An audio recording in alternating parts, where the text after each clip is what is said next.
we're really fortunate today to have my Talmud teacher, Rabbi Emmanuel here.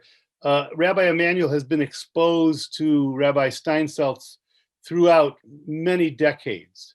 And many times I think that Rabbi Steinsaltz brought often a new and refreshing, if you will, or even sometimes more radical interest. And so let me turn it over to Rabbi Emmanuel, who has an even deeper insight of this wonderful fellow.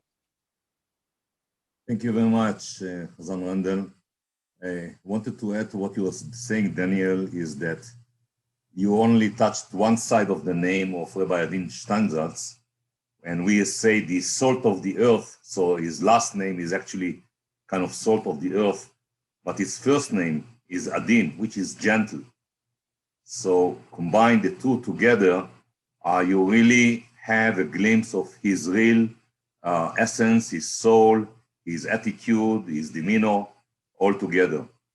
And definitely one of that outcomes is making everything he's saying accessible to us, the layman, the lower echelons of people that we don't have this mind, this giant mind as he has. And I want to continue what you were talking about, the soul and the connections between the soul and God and how it goes. So again, exploring deeper, one of the chapters in the book of the 13 Petalled Rose, the search of oneself. And I call it Ayeka, where are you? The search of oneself actually starts very early in the very first breath we are taking upon our birth. It ends at the very last breath that we are exhaling just before passing on to the Olam Haba, to the world of eternal rest and being. It moves along the whole spectrum between being totally subconscious to the highest awareness, our dealing with this kind of question and this kind of pondering. We start with probing the limits of our possibilities, where we go, how we can move around. And it goes all the way to the transcendental questions of who am I? Where am I? Why I'm here? What I'm supposed to do? And all these kind of real heavy burdening, if you will, questions that we have. The answers to these questions that we ask ourselves may sometimes take a form of decisions or choosing paths. And as you said, it's all about choices that we choose to follow. And these choices eventually determine the way we live, and the way we live determine who we are. However, when you are trying to take this kind of question and break it down to practical, if you will, answers, okay, or questions that you try to answer, it's very confusing. It's confusing and kind of doesn't really reward, because it might reveal more questions and more hesitations that you don't have an answer for. So maybe sometimes this kind of ignorance is a bliss. I'm not sure, I don't think so, but you might fall into that kind of feeling. So even if you broke down this kind of meta question of who am I and why I'm here and so on into these smaller questions and try to address each of these questions in philosophical, psychological, scientific, any combination thereof ways, you might get to answers that would lead you decisions and your path in life. But even if you are taking and combining all these small answers together, it won't give you the answer to the very fundamental question: what is one's place in this world? In the search of the one soul. So probably the answers have to come from within one's own innermost being, so to say. And it is difficult to express it, because once you try to express it, you are using words, frame of references, symbols that actually limit the full description and the understanding of your solution. This is not new for us. I mean, we are looking at it as it is something that bothers us, but this question actually exists from the very, very, very beginning of the humanity, of the human being, of the Homo sapiens, if you want.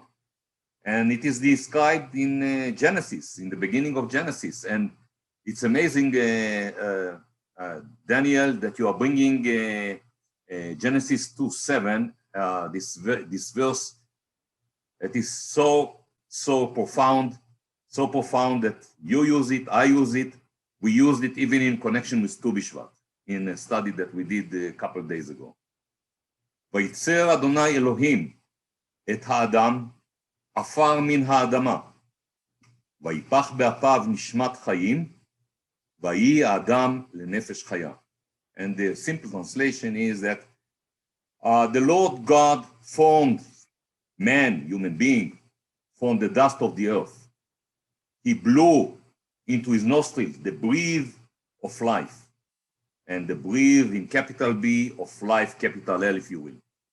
And a man became a living being or a living soul, if you will.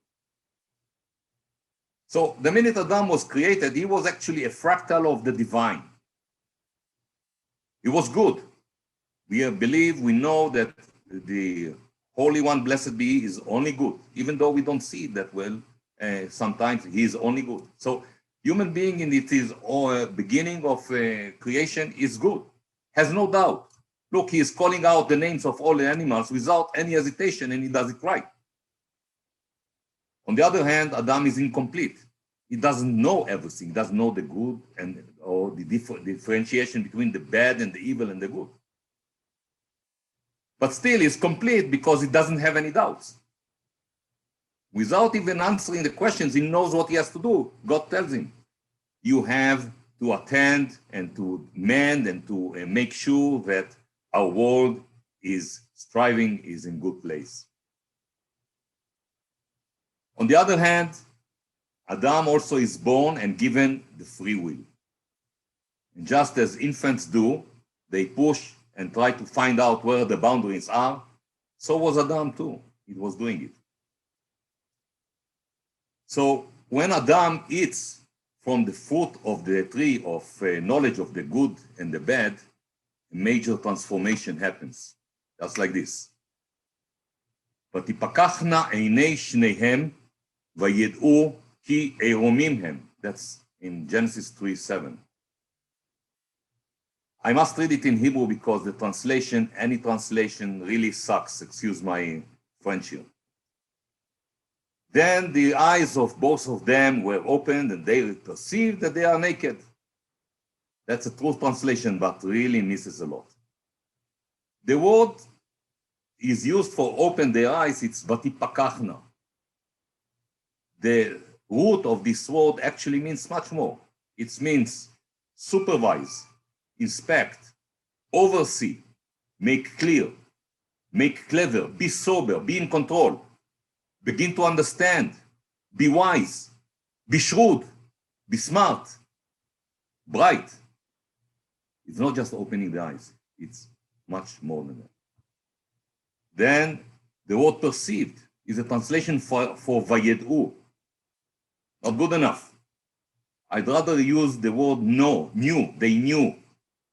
Knew, especially in a biblical meaning, is very, very deep, more than perception. Even the relationship we have with our spouses is on the basis of knowledge, of knowing, okay? So when you are putting it together, wait a second, eromim, they are naked, not good enough, because it's not just naked, it's bare, shrewd, cunning, deceitful, crafty. So put all of this together, and the human being that was a fractal of the divine, that had no doubt whatsoever, all of a sudden has doubts, uncertainties, confusion, and as a result also vulnerability and fear. And then a voice comes out. Is it God's voice from the outside or God's internal voice from Adam's own soul, godly soul. Ayeka, where are you? And it provides later on the two bookends of our life. עד שובך אל האדמה, כי ממנה לוקחת, כי עפר אתה ואל עפר תשוב. Until you return to the ground, for from it you were taken, for dust you are, and to dust you shall return. So we know the two bookends, and still the fundamental question is there. What happens in between? The mere existence of this question implies in both realms, the spatial and the temporal. Wherefrom did I get to a place that I know what it is and where it is? Which direction will I go forward? And how will I move forward? And so on. And then there is also the question of the why. And interestingly, why in Hebrew has two different words for it. It's lama, what purpose, why, what is the purpose? And madua, what is the reason and what is the cause for things? It's not just a simple why. It's deeper than that. So as you continue the search, you eventually might come to a conclusion that it's not within you, something external to you, something which is your very, very original source, which is the breath of God, okay? The neshama that you were given by God and is belonging to God. And it so nicely is expressed in a verse in Psalm 73. Kala she'eri ulevavi, צור לבבי וחלקי אלוהים לעולם, which means my flesh and my heart failed, but God is the rock of my heart and my portion forever. And you wonder, the heart here and the heart there in the same verse is the same, and both Ibn Ezra and Radak, Rabbeinu David Kimchi, beg to differ. What they are saying is that the first heart of this verse is the nefesh, the life force that is being instilled on us in our body that keeps us alive, but it vanishes once we decease, when we die. The second heart, the tzur levavi, in the verse, is the soul, the neshama, that is eternal, and upon our death is returning to its origin, to the realm of the blessed being one into eternity. And just quoting Rabbi Steinzatls, as he finished this chapter, he was saying, for in truth, it is not one question with two sides. It's a meeting point of two questions. The one of a man asking himself, and the one that God is seeking man. Thank you. Thank you so much, Rabbi Emmanuel.